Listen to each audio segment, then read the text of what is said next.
नमस्कार मित्रों, स्वागत है आप सभी का आपके अपने YouTube चैनल संस्कृत शिक्षा पर। मित्रों, हम लोग उपजीव्य ग्रंथ या उपजीव्य महाकाव्य के बारे में पढ़ रहे थे। तो उसमें हम लोगों ने रामायण तथा उसके रचनाकार के बारे में पढ़ लिए थे।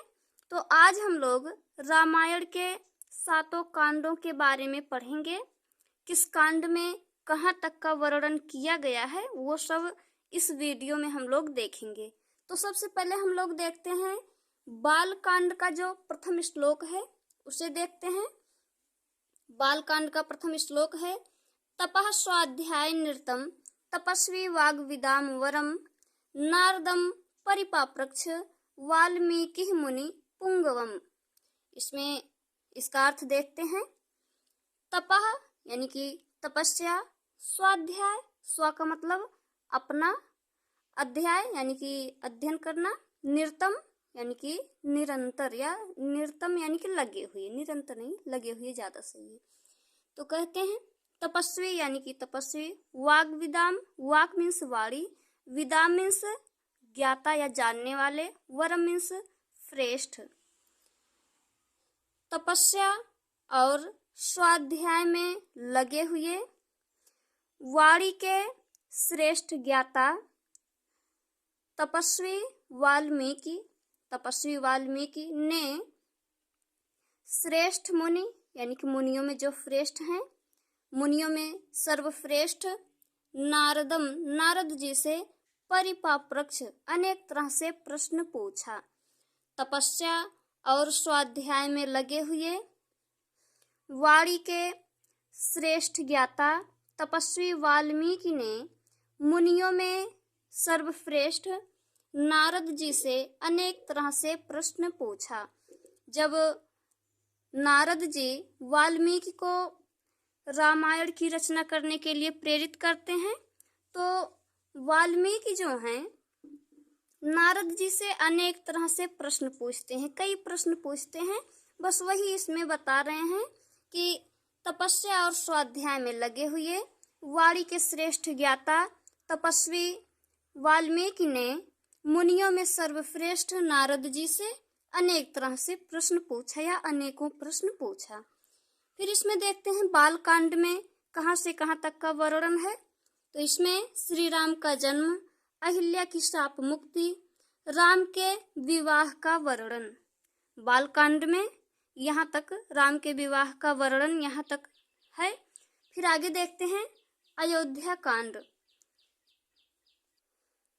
अयोध्या कांड में राजा दशरथ द्वारा श्री राम के राज्याभिषेक की चर्चा सुनकर दासी द्वारा कैकेयी का कोप भवन में जाना, यानी कि दासी द्वारा कैकेयी को कोप भवन में जाने के लिए प्रेरित करना, और राजा दशरथ से कैकेयी द्वारा 2 वरदान में भरत का राज्याभिषेक तथा राम का 14 वर्ष वनवास मांगना, राम लक्ष्मण और सीता का वनगमन, इनके वियोग में राजा दशरथ की मृत्यु, ननिहाल से वापस आकर भरत द्वारा चित्रकूट में राम लक्ष्मण और सीता को वापस ले जाने के लिए प्रयास करना, यानी कि उनको वापस ले जाने के लिए प्रार्थना करना, विनती करना, पिता के वचन को पूरा करने के लिए राम द्वारा भरत को राज्य संभालने का उपदेश देना, राम की चरण पादुका लेकर भरत का राज्य वापस लौटना, भरत का नांदीग्राम में वास, राम का दंडकारण्य में प्रवेश करना। यहाँ तक जो है अयोध्या कांड समाप्त होता है। यहाँ तक अयोध्या कांड में वर्णन किया गया है। उसके आगे अरण्य कांड है। वैसे अरण्य का मतलब होता है जंगल।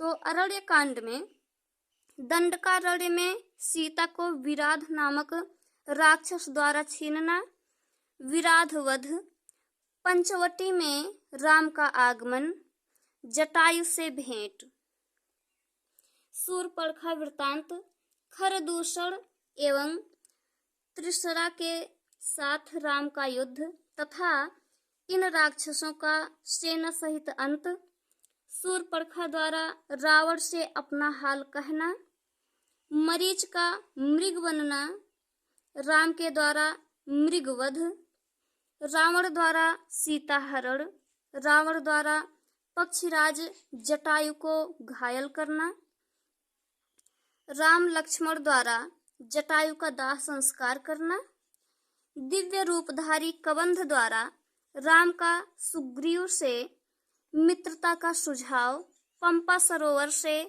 मार्ग बताना, जो पंपा सरोवर है उसका मार्ग बताना, सबरी से भेंट तथा उसका दिव्य धाम जाना।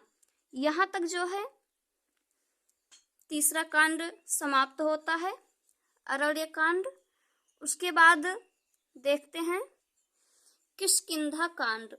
इसमें देखते हैं पंपा सरोवर पर राम लक्ष्मण संवाद, पंपा सरोवर का वर्णन, सुग्रीव की मित्रता, बालिवध, सुग्रीव राज्याभिषेक, सीता की खोज, वानरों का मायासुर रक्षित ऋक्ष बिल में जाना, तपस्वी स्वयंप्रभा द्वारा वानरों को सागर तट पर पहुंचाना, वानरों का संपाति से भेंट। संपाति जो है वो जटायु के बड़े भाई रहते हैं, उनसे भेंट।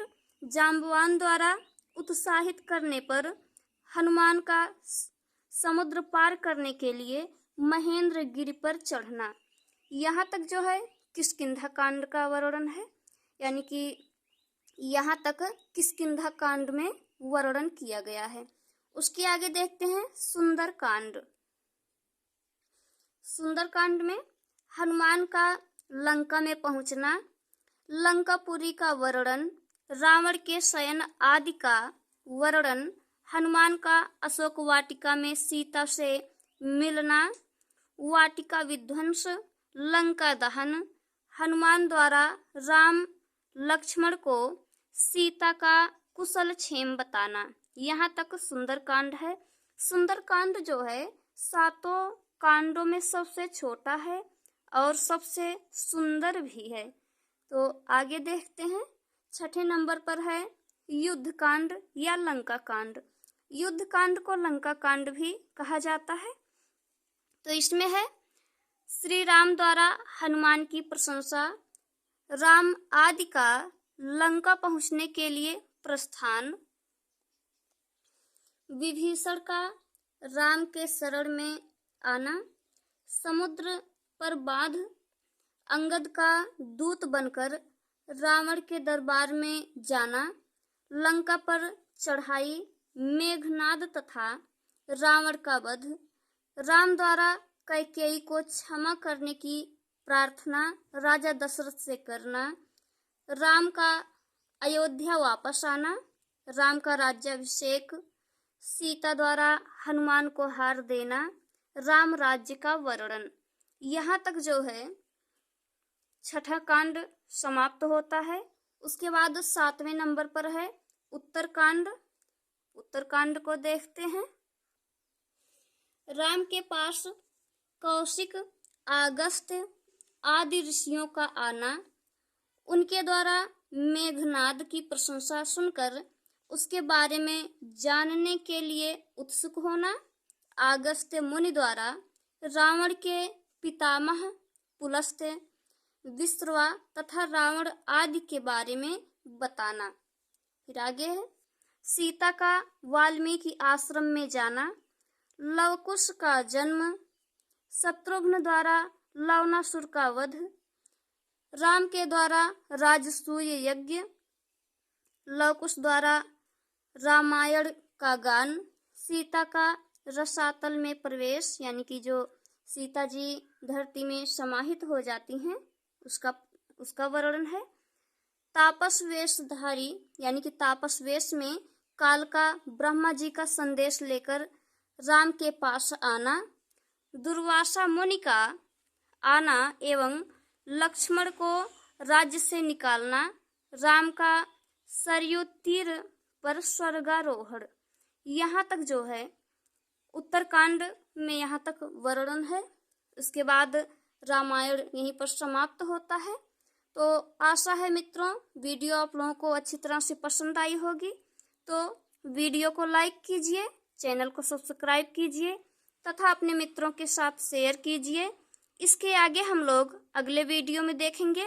मिलते हैं अगले वीडियो में, तब तक के लिए नमस्कार, धन्यवाद।